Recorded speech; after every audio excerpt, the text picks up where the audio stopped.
नमस्कार दोस्तों, मैं आलोक व्यास आदिशक्ति IAS अकेडमी में एक बार फिर आपका स्वागत करता हूं।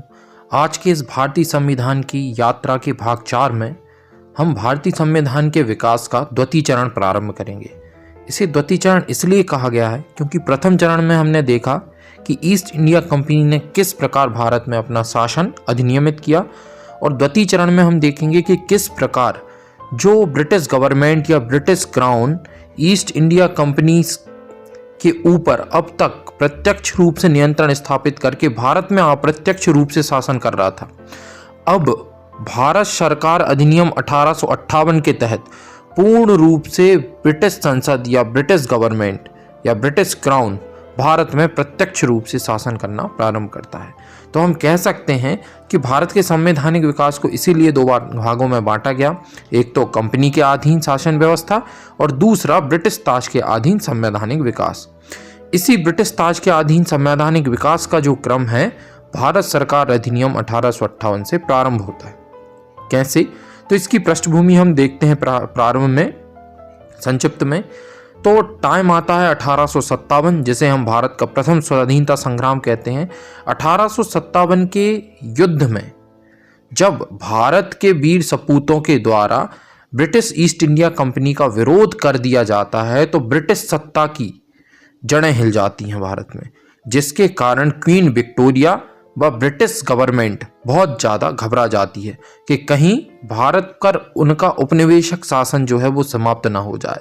और भारतीय सेना में चर्बी वाले कारतूसों के प्रयोग के कारण जो असंतोष व्याप्त था, या भारतीयों की पदोन्नति नहीं की जाती थी सिविल सर्विसेज में, या भारतीयों को वेतन भत्ते सही तरीके से नहीं मिलते थे, भारतीयों को नौकरियों में कम वेतन दिया जाता था, भारतीयों में जो देसी रियासतें थीं उन पर लॉर्ड डलहौजी की लैप्स ऑफ डॉक्ट्रिन, हड़प नीति या पक्षपात नीति, सहायक नीति वैले चली के कारण जो इनके देसी रियासतों के क्षेत्रों को हड़पा जा रहा था, उससे कहीं ना कहीं भारत के जनमानस में, भारतीय राजाओं में, देसी रजवाड़ों में असंतोष था, जिसके कारण हमने देखा कि एक महान विद्रोह 1857 की क्रांति के रूप में भड़का।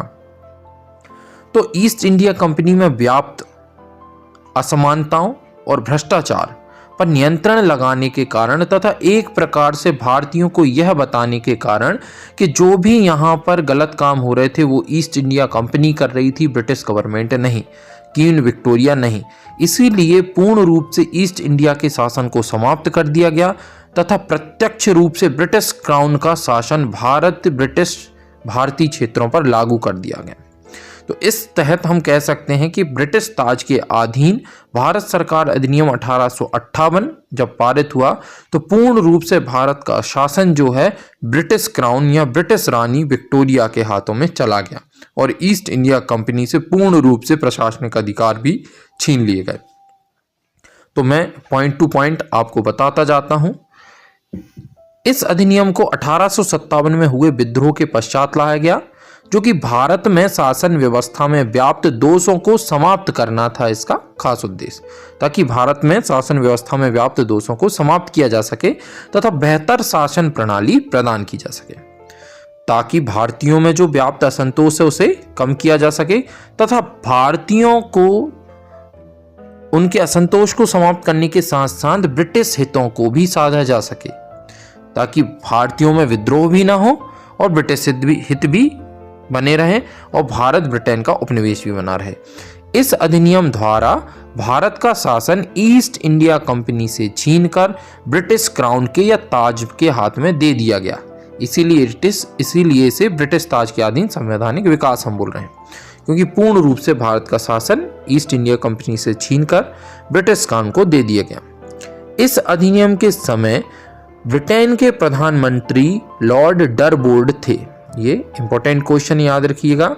इस अधिनियम के समय मींस भारत सरकार अधिनियम 1858 के समय ब्रिटेन के प्रधानमंत्री लॉर्ड डरबोर्ड थे एवं महारानी के पद पर क्वीन विक्टोरिया थी, जिन्हें हम बोलते हैं विश्व की सबसे शक्तिशाली महिला तत्काल। और ऐसा भी बोला जाता है कि क्वीन विक्टोरिया का साम्राज्य ही विश्व का सबसे बड़ा साम्राज्य था, क्योंकि उस समय ब्रिटेन की सीमाएं सभी महाद्वीपों पर व्याप्त थीं। तो याद रखिएगा, उस समय ब्रिटेन के प्रधानमंत्री लॉर्ड डरबोर्ड थे और महारानी थी क्वीन विक्टोरिया। अब इस अधिनियम के तहत कौन कौन से प्रावधान किए गए भारत सरकार अधिनियम के तहत, या शासन में किस प्रकार के परिवर्तन किए गए वो देखते हैं। इस अधिनियम के द्वारा, पहला देखें सर, इस अधिनियम के द्वारा शासन का अधिकार ईस्ट इंडिया कंपनी से लेकर ब्रिटिश ताज को दे दिया गया, अर्थात अब भारतीय प्रशासन का संचालन प्रत्यक्ष रूप से ब्रिटिश सरकार द्वारा किया जाना था, ना कि ईस्ट इंडिया कंपनी के द्वारा। तो ये प्रथम क्वेश्चन हो जाता है। दूसरा देखें आप, इस अधिनियम के द्वारा गवर्नर जनरल का पद समाप्त कर दिया गया, या हम कह सकते हैं कि गवर्नर जनरल का पद, जो अभी तक असीमित शक्तियों का मालिक था, बदलकर वायसराय का पद कर दिया गया। मतलब गवर्नर जनरल अब भारत के अंदर किसी भी प्रकार का निर्णय स्वतंत्र रूप से स्वयं नहीं ले सकता। प्रत्येक निर्णय लेने से पहले उसे लंदन में उपस्थित भारत राज्य सचिव से सलाह लेनी पड़ेगी और उसकी अनुमति लेनी पड़ेगी। इस प्रकार भारत के जो गवर्नर जनरल था, भारत का जो गवर्नर जनरल था, उसे वायसराय कहा गया या वायसराय का पद बना दिया गया। वायसराय का अर्थ था कि स्वयं स्वतंत्र ना होकर ब्रिटिश ताज का प्रत्यक्ष प्रतिनिधि वह भारत में माना जाएगा। ठीक है, इस प्रकार हम देखते हैं कि भारत के पहले जो वायसराय बने वो लॉर्ड कैनिंग बने, या हम इन्हें ये भी बोल सकते हैं कि भारत का अंतिम गवर्नर जनरल या प्रथम वायसराय लॉर्ड कैनिंग। तो इस अधिनियम के द्वारा गवर्नर जनरल के पद को बदलकर वायसराय का पद कर दिया गया और उसको भारत में ब्रिटिश ताज का प्रत्यक्ष प्रतिनिधि नियुक्त कर दिया गया। तो इस तरह भारत के पहले वायसराय बने लॉर्ड कैनिंग। इसके अतिरिक्त नेक्स्ट पॉइंट देखें यहां, इसके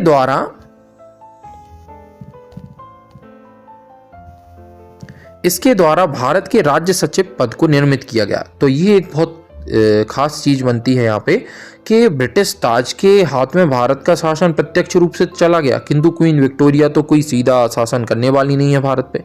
तो उन्होंने क्या किया, ब्रिटिश संसद, ब्रिटिश कैबिनेट में एक सदस्य को लिया, उनके जो चहेते सदस्य थे उन्हें लिया और उन्हें भारत राज्य सचिव नियुक्त कर दिया गया। वह भारतीय नहीं था वो एक ब्रिटिश व्यक्ति, किंतु ब्रिटिश कैबिनेट का ही एक व्यक्ति था जिसे भारतीय राज्य सचिव घोषित कर दिया गया और भारतीय राज्य सचिव को भारत में पूर्ण रूप से किसी भी प्रकार के कानून को लागू करने का अधिकार प्रदान कर दिया गया और वायसराय बिना भारत सचिव की सलाह के कुछ भी नहीं कर सकता था।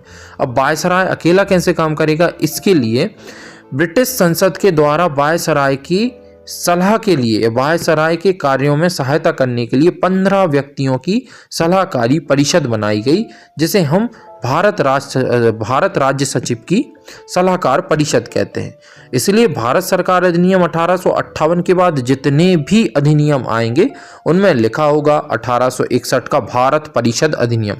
भारत परिषद अधिनियम मतलब जो भारत राज्य सचिव की परिषद के लोग हैं उनके द्वारा बनाया गया अधिनियम भारत परिषद अधिनियम 1861। आगे जब हम देखेंगे तो यहाँ पे जो भारत राज्य सचिव का पद है वो यहीं पे जनरेट हुआ। इसके द्वारा भारत के राज्य सचिव पद को निर्मित किया गया जो कि ब्रिटिश संसद में कैबिनेट सदस्य होता था और संसद के प्रति उत्तरदायी था कि यदि भारत में किसी भी प्रकार का परिवर्तन किया जाएगा या किसी भी प्रकार का भ्रष्टाचार होगा तो ब्रिटिश संसद में इस भारत सचिव को जवाब देना पड़ेगा। इसके अतिरिक्त भारत सचिव और उसकी सलाहकार परिषद पर इंग्लैंड में और भारत में दोनों ही स्थान पर जो है अभियोग चलाया जा सकता था या मुकदमा दायर किया जा सकता था। इसके अन्य प्रावधान देखें, यह एक महत्वपूर्ण अधिनियम बनता है। इसके अलावा अन्य आप प्रावधान देखेंगे तो फर्स्ट देखें कि भारत के राज्य सचिव की सहायता के लिए 15 सदस्यों वाली सलाहकार परिषद का गठन किया गया जिसका अध्यक्ष होता था भारत सचिव, आगे देखें नेक्स्ट पॉइंट, इसमें यहां दायित्व रहे कि भारत राज्य सचिव की सलाहकार परिषद एक निगमित निकाय थी, बिल्कुल, जिसके खिलाफ भारत एवं इंग्लैंड में मुकदमे का अधिकार था। जो मैंने अभी आपको बताया कि ऐसा नहीं ये भी ब्रिटेन से स्वतंत्र हो या ब्रिटिश क्राउन से स्वतंत्र हो, कुछ भी निर्णय ले, निर्णय या प्रशासन या शासन के बारे में, भारत के शासन प्रशासन के बारे में नीतियां तो बना सकती थी भारत राज्य सचिव और उसकी परिषद, किंतु यह उत्तरदायी थी ब्रिटेन की संसद के लिए और इसके खिलाफ किसी भी भ्रष्टाचार में लिप्त होने के कारण भारत और ब्रिटेन दोनों में ही मुकदमा दायर करने का अधिकार था, इसके खिलाफ भारत और इंग्लैंड में। आगे देखें, सन 1784 से जो द्वैध शासन प्रणाली प्रारंभ हुई थी, मतलब सन 1784 में आप देखेंगे, इससे पहले रेगुलेटिंग एक्ट आया, फिर 1784 का पिट्स इंडिया एक्ट आया। तो पिट्स इंडिया एक्ट के तहत जो द्वैध शासन पद्धति प्रारंभ हुई थी, मतलब बोर्ड ऑफ डायरेक्टर्स और बोर्ड ऑफ कंट्रोलर्स जो बनाए गए थे, तो भारत शासन अधिनियम 1858 के द्वारा इन दोनों को ही समाप्त कर दिया गया। मींस बोर्ड ऑफ डायरेक्टर्स को तो पूर्ण रूप से समाप्त कर दिया गया और बोर्ड ऑफ कंट्रोलर्स का नाम बदल दिया गया। और बोर्ड ऑफ कंट्रोलर्स जो थे वो भी ब्रिटेन में ही थे, जो पूरी प्रशासनिक व्यवस्था अभी तक देखते थे। किंतु बोर्ड ऑफ कंट्रोलर्स कहीं अपने पदों का त्याग न कर दें और भारत की प्रशासनिक व्यवस्था कहीं असंतुलित न हो जाए, इसीलिए ब्रिटिश गवर्नमेंट ने और ब्रिटिश क्राउन के अधिकारियों ने बोर्ड ऑफ कंट्रोलर्स का पद और नाम बदल दिया और उसे भारत सचिव बना दिया। आगे देखें आप, तो सन 1784 में प्रारंभ हुई द्वैध शासन पद्धति को समाप्त किया गया, जिसके तहत board of directors and board of controllers को समाप्त कर दिया गया। इसके अलावा देखें, क्योंकि भारत ईस्ट इंडिया कंपनी का जितने भी भारतीय क्षेत्रों पर नियंत्रण था, इस अधिनियम के द्वारा प्रत्यक्ष रूप से वो रानी विक्टोरिया का क्षेत्र कहलाएगा, शासन का क्षेत्र। तो एक स्थान पे दो राजा नहीं हो सकते। इस प्रकार क्या किया, जो अंग्रेज थे उन्होंने मुगल सम्राट के पद को पूर्ण रूप से समाप्त कर दिया गया, क्योंकि 1857 का जो युद्ध हुआ उसमें केंद्रीय नेतृत्व अंतिम मुगल सम्राट बहादुर शाह जफर को दिया गया था और 1857 की क्रांति करने के कारण बहादुर शाह जफर को पकड़ लिया गया और उन्हें म्यांमार या बर्मा की रंगून जेल में सपत्नी कैद कर दिया गया, जहां उनकी आगे जाके मृत्यु हो गई। इसके बाद इनके बाद किसी भी प्रकार का कोई मुगल उत्तराधिकारी नहीं बचा, क्योंकि बहादुर शाह जफर के सभी पुत्रों को अंग्रेजों के द्वारा मार दिया गया था या दंडित कर दिया गया था या कैद कर लिया गया था, जिसके कारण मुगल वंश समाप्त हो गया था। इस प्रकार मुगल सम्राट के पद को समाप्त कर दिया गया, क्योंकि उन्होंने 1857 की क्रांति में क्रांतिकारियों का साथ दिया और भारतीय शासन को प्रत्यक्ष रूप से सम्राट के अधीन कर दिया गया। मुगल सम्राट का पद समाप्त और 1858 अधिनियम के लागू करने से भारत की पूर्ण रूप से प्रत्यक्ष साम्राज्ञी क्वीन विक्टोरिया को बना दिया गया। तो ये एक खास पॉइंट रहेगा आपका कि मुगल सम्राट के पद को समाप्त किया गया और भारतीय शासन को प्रत्यक्ष रूप से सम्राट के अधीन कर दिया गया। आगे देखें, sir Charles Wood board of controller के अंतिम अध्यक्ष थे तथा भारत के पहले राज्य सचिव। ये याद रखिएगा, क्वेश्चन कई बार आया है। तो मैंने जैसा कहा कि द्वैध शासन पद्धति, बोर्ड ऑफ डायरेक्टर्स और बोर्ड ऑफ कंट्रोलर को समाप्त कर दिया गया, किंतु बोर्ड ऑफ कंट्रोलर्स क्योंकि प्रशासनिक व्यवस्था देखते थे भारत की पूरी, तो सर चार्ल्स वुड जो बोर्ड ऑफ कंट्रोलर के अंतिम अध्यक्ष थे, उन्हें ही भारत का पहला राज्य सचिव नियुक्त किया गया। तो याद रखिएगा, बोर्ड ऑफ कंट्रोलर्स के अंतिम अध्यक्ष और भारत के पहले राज्य सचिव बनाए गए सर चार्ल्स वुड, उनका नाम ही है ना, सर चार्ल्स वुड। आगे देखें, अब कंक्लूजन हम इसका देखते हैं, भारत शासन नियम 1858 का। इस तरह इस अधिनियम के द्वारा ब्रिटिश सरकार ने भारतीय प्रशासन को प्रत्यक्षता अपने नियंत्रण में ले लिया, ताकि भारतीयों में जो व्याप्त असंतोष था, जो 1857 की क्रांति के रूप में उभरा, अब आगे इस प्रकार का विद्रोह भारत न कर पाए। इसके अतिरिक्त असंतोष के सत्ता परिवर्तन के द्वारा समुचित समाधान निकाला जा सके, किंतु अभी भी इसमें भारतीय प्रतिनिधित्व का अभाव था। मतलब 1858 का जो भारत शासन अधिनियम था, उसमें अभी भी भारतीयों को कहीं भी किसी परिषद में स्थान नहीं दिया गया था। अतः हम कह सकते हैं कि अभी भी भारत के संवैधानिक विकास में यह एक खास चरण था भारत सरकार अधिनियम 1858, किंतु इस अधिनियम में भी कहीं ना कहीं भारतीयों को प्रतिनिधित्व नहीं दिया गया, जो आगे जाके 1861 भारत परिषद अधिनियम में हमें प्राप्त हुआ। और यह उपनिवेशिक हितों से ही प्रेरित था। मतलब 1858 का जो अधिनियम था भारतीयों की भलाई के लिए नहीं बनाया गया, बल्कि इसलिए बनाया गया था ताकि 1857 जैसे और विद्रोह ना हो। और 1857 के विद्रोह के पश्चात भारत शासन अधिनियम 1858 के द्वारा ब्रिटिश नीति को और कड़ा कर दिया गया, ब्रिटिश दंड पद्धति को और अधिक सख्त कर दिया गया। छोटे से छोटे अपराध के लिए भी भारत में अत्यंत कठोर सजाएं दी गई।